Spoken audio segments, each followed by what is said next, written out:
In today's video, we'll study about the delete method. If you want to delete an object, then at that time we can use this delete method. This delete method, it will be called implicitly whenever the object goes out of scope.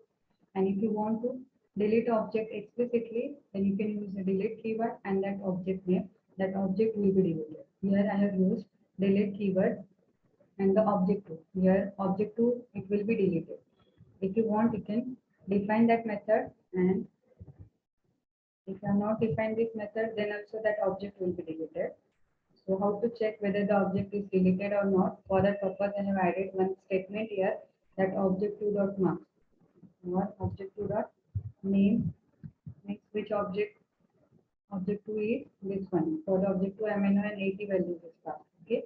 Here we have deleted this object, and after that we are going to display the name of that object. It will use the error as the object is deleted. We'll check it whether it delete the object or not. Yes, it is deleted, and because of this you will get the error that object2 is not defined here. Okay.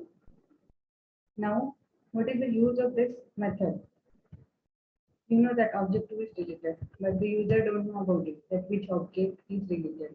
So for that purpose, we can define a delete method here, and in this delete method, only one statement is added. Here that which object is deleted. You will get the name of that object, which object is deleted here. Here in object2, whenever you are going to delete object2, this delete method will be called.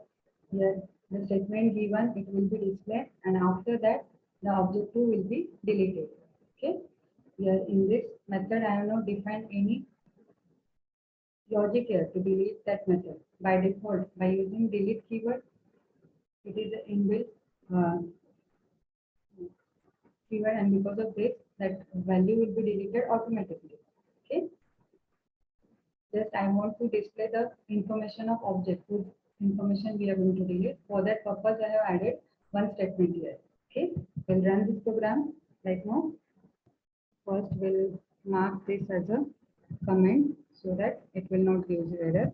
Now we'll run this program. We'll check whether it is defining that which object is deleted. Yes, it will give you that amino object is deleted. Okay.